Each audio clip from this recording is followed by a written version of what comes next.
नमस्कार। सहारा हरियाणा के आज के बुलेटिन में दिन भर की खबरों को लेकर मैं अलका कथूरिया आपके साथ हूं।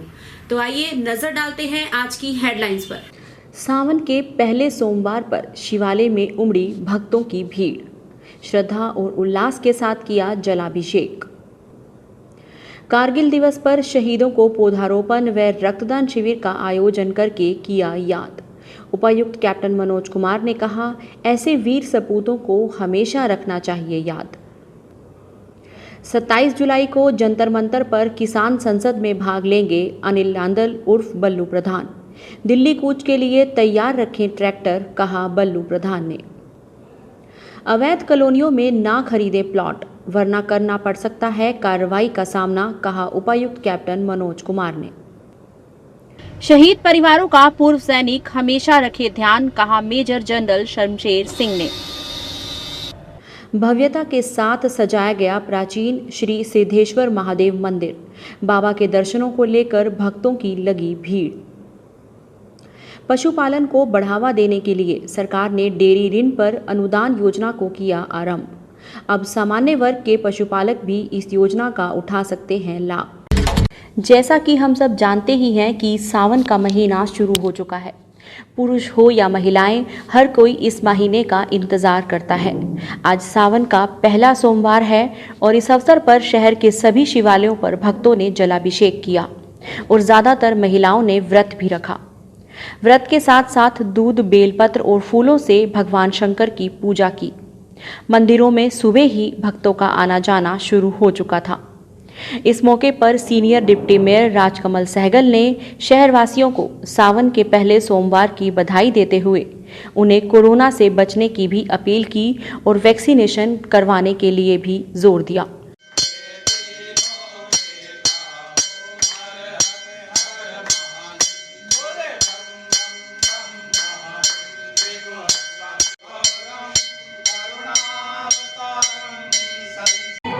सावन के पहले सोमवार पे मैंने खुद आकर के अभी जलाभिषेक किया है। और जैसा कि लोग यहाँ ये सिद्धपीठ मंदिर जो हमारा है प्राचीन काल से चला आ रहा है और यहाँ पर इसकी इतनी मान्यता है कि आने वाले दिनों में जब शिवरात्रि का पर्व आएगा, मैं समझता हूँ 6 तारीख के आसपास की शिवरात्रि है, उससे पहले जैसे पहला सोमवार का जो पर्व था, सावन का पहला सोमवार है। अब भक्तजनों के पीछे इतनी भीड़ देख रहे हैं। हमारी नीलकंठ सेवा समिति के जो 200 लड़के हैं, वो पूरी इस टीम जो है पूरे इस वैश्य कॉलेज शमशान भूमि प्लस वैश्य कॉलेज शमशान भूमि के साथ साथ मंदिर को भी पूरा संभालती है। उनकी ड्यूटी हम जो है 4 तारीख को एक मीटिंग करेंगे, उनकी ड्यूटियाँ लगा दी जाएंगी ताकि 6 तारीख का जो पर्व है उसमें सैनिटाइज़र, सोशल डिस्टेंस भी हो और अपना मास्क भी हो, उसके बिना गेट से एंट्री किसी की ना हो। तो हमारी टीम पूरी 4 तारीख को इस बारे में मीटिंग करेगी। वहीं बाबा बालकपुरी धाम में श्रद्धालुओं ने बड़ी श्रद्धा और उल्लास के साथ जलाभिषेक किया।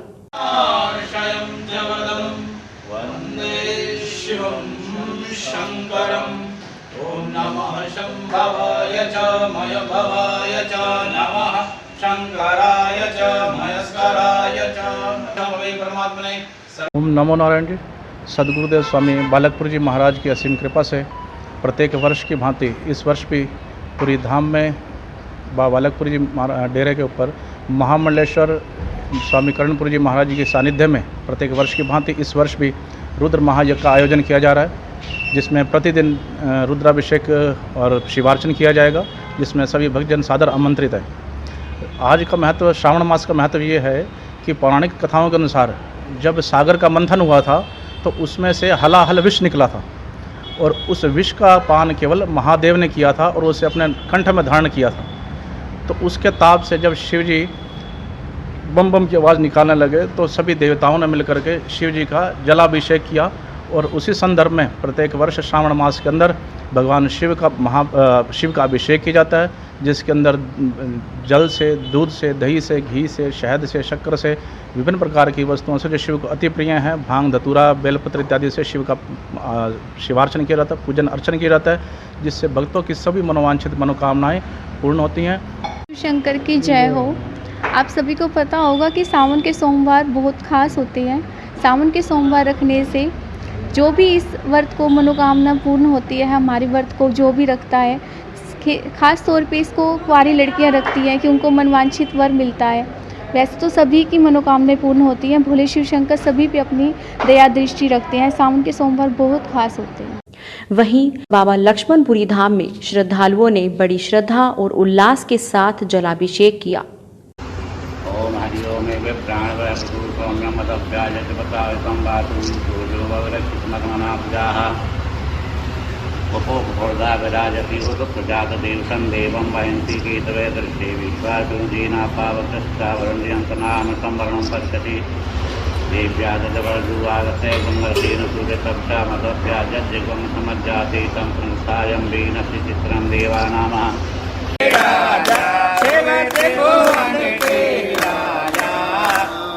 चारो वेद उचारत शंकर वेद उचारत अनहद के बाजा ओम हरे हरे हरे महादेव। 64 योगिनी मंगल गावत निरत करत भैरव शिव आरती करत भैरव। उधर जिला उपायुक्त कैप्टन मनोज कुमार ने शहरवासियों से अपील की कि सावन के महीने में अक्सर लोगों का भारी हुजूम मंदिरों में उमड़ता है। क्योंकि कोरोना काल चल रहा है, इसलिए कोरोना के नियमों की पालना करें और मंदिरों में ज़्यादा भीड़ ना करें। और उससे पहले भी सरकार ने भी गाइडलाइन जारी करके बता रखा है भी किस स्थान पे कितने से ज़्यादा लोग एक साथ में इकट्ठा नहीं होना चाहिए। मंदिरों में पहले 20-21 था एक वक्त पे, अभी शायद 50 है एक वक्त पे। बाकी खुले स्थानों में शायद 100 कहीं 200 इस टाइप से। शादी ब्याहों के अंदर हर चीज़ के लिए एक सीमा निर्धारित कर रखी है। पालन लोगों को करना चाहिए, जान आफ्टर ऑल उन्हीं की है। अब मेरे मास्क लगाने से आप नहीं बचेंगे तो मास्क आप ही को लगाना पड़ेगा। हम तो आपको एक जानकारी जागरूकता दे सकते हैं, आपको मास्क भी दे सकते हैं, यदि नहीं है तो लगाना आपको पड़ेगा।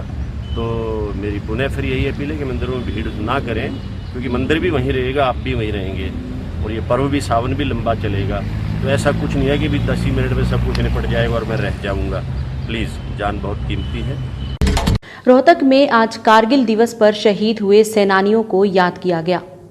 इस मौके पर पौधारोपण व रक्तदान शिविर का आयोजन भी किया गया। उपायुक्त कैप्टन मनोज कुमार ने कारगिल के वीर सपूतों को श्रद्धांजलि अर्पित करते हुए कहा कि हमें सदा इन वीर सपूतों को नमन करने की जरूरत है। इन्हीं की बदौलत आज हम खुशहाली का जीवन जी रहे हैं।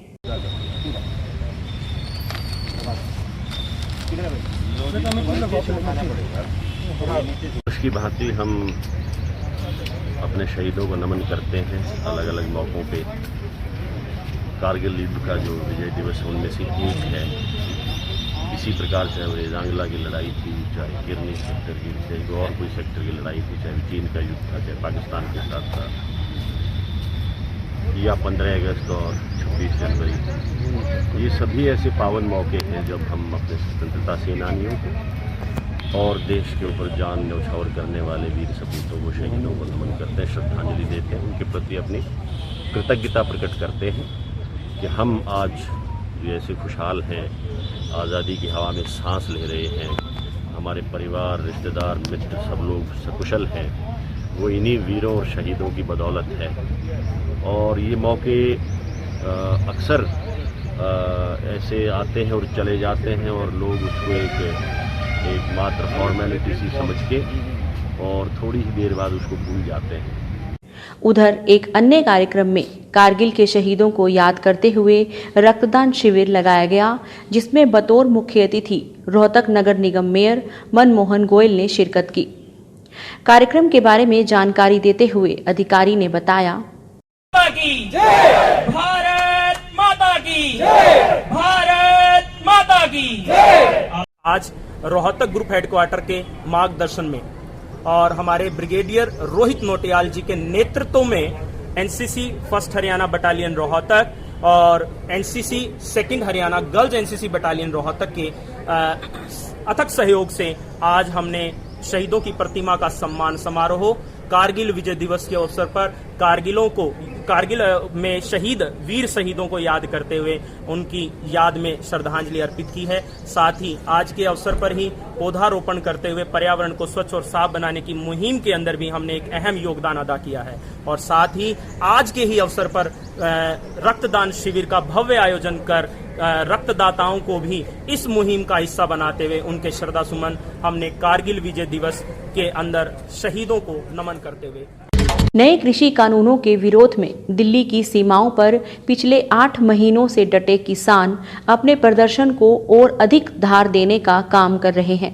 तय कार्यक्रम के तहत पूरे मानसून सत्र के लिए किसान जंतर मंतर पर किसान संसद शुरू कर रहे हैं, जिसमें हर रोज 200 किसान भाग ले रहे हैं।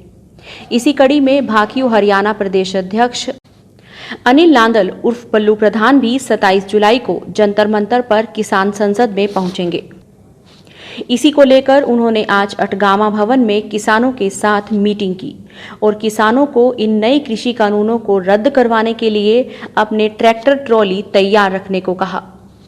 उन्होंने कहा कि अगर सरकार कृषि विरोधी कानूनों को रद्द नहीं करती तो संयुक्त किसान मोर्चा का ट्रैक्टर्स के साथ एक बार फिर से दिल्ली की ओर कूच करने का आदेश आ सकता है। देखो जी, हम 8 महीने हो गए, आज पूरे 9वां महीना शुरू हो गया है। जब तक ये मानसून सत्र सरकार का चलेगा, उसी सत्र के साथ साथ हमारा किसान मजदूर और छत्तीस बिरादरी का संसद सत्र हमारा बाहर चल रहा है। हम अपना स्पीकर भी बैठाते हैं और अपने मेंबर्स भी बैठाते हैं। सभी संगठनों से रोज के 200 मेंबर्स जा रहे हैं और वहाँ शांति प्रिय तरीके से ये सरकार जब तक इन काले कानूनों को वापस नहीं लेगी, एमएसपी की गारंटी नहीं देगी, 9 अगस्त तक उनका सत्र चलेगा। 9 अगस्त तक किसान मजदूर का सत्र वहां चलता रहेगा और हम अपने शांति प्रिय तरीके से अपनी संसद की कार्रवाई अपनी पूरी करते रहेंगे। और जब तक ये बीजेपी सरकार ये काले कानून और ये एमएसपी पर हमारे को गारंटी नहीं देगी, तब तक हम ऐसे ही विरोध करते रहेंगे। हमारा ये विरोध जारी रहेगा। कैप्टन मनोज कुमार ने आज शहरवासियों से अपील करते हुए कहा कि वो किसी भी सूरत में अवैध कॉलोनियों में ना तो प्लाट खरीदें और ना ही अवैध कॉलोनियों को काटें। ये कानूनन अपराध है। अगर कोई भी इस तरीके से अपराध करता हुआ पाया गया तो उसके खिलाफ कड़ी कार्रवाई अमल में लाई जाएगी। अवैध कॉलोनी के लिए हमने बताया है, आज मीटिंग में आप थे, आपने भी सुना होगा। और मैं इस वीडियो मैसेज के माध्यम से पूरे रोहतक जिले की जनता को बताना चाहता हूं कि कॉलोनाइजेशन के लिए सरकार से लाइसेंस की आवश्यकता होती है। किसी भी अनऑथोराइज्ड कॉलोनाइजर से वो प्लॉट ना खरीदें। अनऑथोराइज्ड कॉलोनी काटना, प्लॉट बेचना भी अपराध है और ऐसे लोगों से प्लॉट खरीदना भी अपराध है।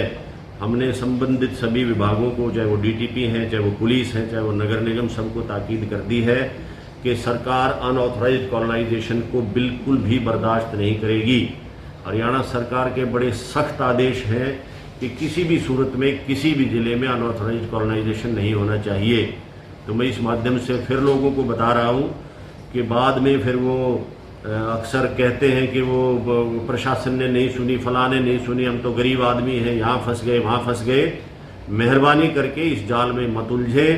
ऐसा करके लोगों को बरगलाने वाले लोग फ्रॉडस्टर हैं और फ्रॉडस्टर्स के खिलाफ पुलिस केस भी दर्ज होगा और सारी उचित निवारक कार्रवाई की जाएगी।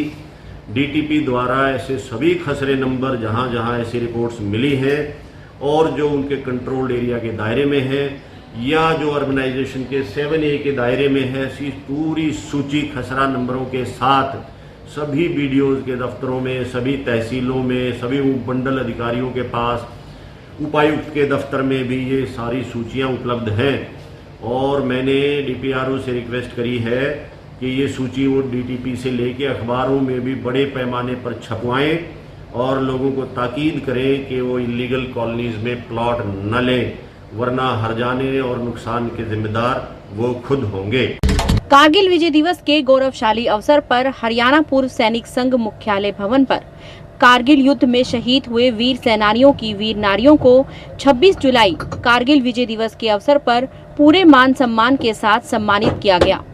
इस अवसर पर सबसे पहले शहीदों के सम्मान में और उनकी आत्मा की शांति के लिए 2 मिनट का मौन रखकर उन्हें श्रद्धांजलि दी गई। अधिकारियों ने शहीदों के परिवार की कुशलक्षेम पूछी और बच्चों के बारे में भी जानकारी प्राप्त की।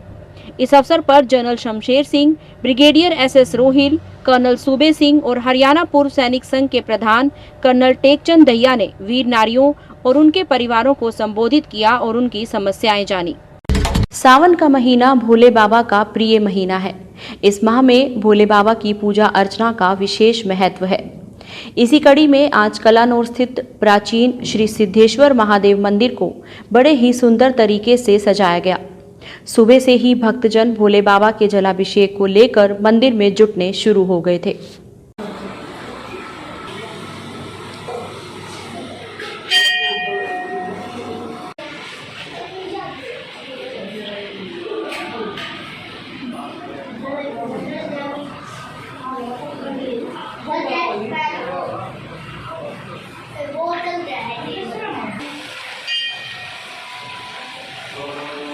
पशुपालन को बढ़ावा देने के लिए हरियाणा सरकार द्वारा निरंतर कारगर कदम उठाए जा रहे हैं। सरकार ने डेयरी ऋण पर अनुदान योजना को दोबारा शुरू कर दिया है। इसके शुरू होने से अनुसूचित जाति ही नहीं लेकिन सामान्य जाति के पशुपालक भी सरकार से 25% सब्सिडी पर लोन लेकर 4 से 10 पशुओं की डेयरी खोल सकते हैं। जींद पशुपालन विभाग के पॉलीक्लिनिक के प्रभारी डॉक्टर बलवंत ने बताया कि करीब 15 वर्ष पहले डेयरी डेवलपमेंट विभाग को पशुपालन में मर्ज करते हुए पशुपालकों की आय बढ़ाने की कई योजनाएं शुरू की गई थी। इन योजनाओं में पशुओं की डेयरी खोलने के लिए 25% तक के अनुदान पर ऋण मुहैया करवाने की योजना भी शामिल थी। ये योजना 3 साल पहले बंद कर दी गई, लेकिन बड़े स्तर पर डेयरी खोलना हर पशुपालन के लिए संभव नहीं था। इसके लिए 10 पशुओं तक की डेयरी के लिए ऋण पर अनुदान देने की मांग ज्यादा उठने लगी। इसी को ध्यान में रखकर सरकार ने इस योजना को 3 वर्ष बाद दोबारा शुरू कर दिया है। देखो, हमारे जो डिपार्टमेंट की स्कीमें तो बहुत हैं। एक जो हमारी स्कीम थी 2 भैंसों से 8 भैंसों की, ये स्कीम पहले सरकार ने बंद कर दी थी। इसका रीज़न ये था कि सरकार चाहती थी कि हाईटेक डेयरी हो हमारी, जैसे 20 भैंसों से 50 भैंसों की डेयरियाँ। अब क्योंकि हर किसान जो इतनी बड़ी डेयरी नहीं बना सकता, तो इस स्कीम को दोबारा सरकार ने शुरू किया है और इसमें 25% का अनुदान राशि है। पहले जो स्कीमें हमारी थी उसमें सिर्फ ब्याज में अनुदान मिलता था, लेकिन अब इस स्कीम में 25% का अनुदान इस स्कीम में है। ये स्कीम पहले ऐसी कैटेगरी के लिए थी, लेकिन अब ये हर वर्ग के किसान के लिए स्कीम को शुरू किया गया है। इसमें एक किसान भाई अपनी 2 भैंसों से 8 भैंसों का लोन ले सकता है। मान लिया किसी के पास 3 भैंसें हैं और वो चाहता है कि हमारी 10 भैंसों की डेयरी हो जाए, तो वो 7-8 भैंसें उसमें मिला सकता है। और इसमें 25% सब्सिडी का मतलब ये है कि यदि मान लो 8 लाख का लोन लेता है तो 2 लाख रुपये उसके अनुदान के रूप में जब उसकी डेयरी सेट हो जाती है 3 महीने के बाद उसके खाते में चले जाते हैं। और इस तरह उसकी किसान की सरकार सहायता करती है। ये सरकार के द्वारा बहुत ही अच्छा कदम है ताकि हर वर्ग का किसान भाई इस स्कीम का फ़ायदा उठा सके। और स्कीम को जैसे जो लोग इसमें अप्लाई करना चाहते हैं उनके लिए भी बड़ा आसान सा तरीका है।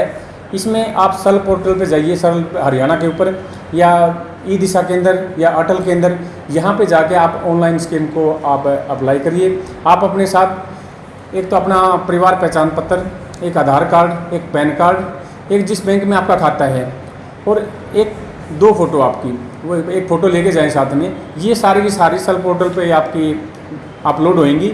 अपलोड होने के बाद ये हमारे डिपार्टमेंट में आके खुलती हैं। डिपार्टमेंट इनको वेरीफाई करके डॉक्टर उनके किसान के घर जाके पहले उसको चेक करता है, उसके बाद ये बैंक में भेज दी जाती है और किसान को बता दिया जाता है कि आपकी जो एप्लीकेशन बैंक में चली गई है।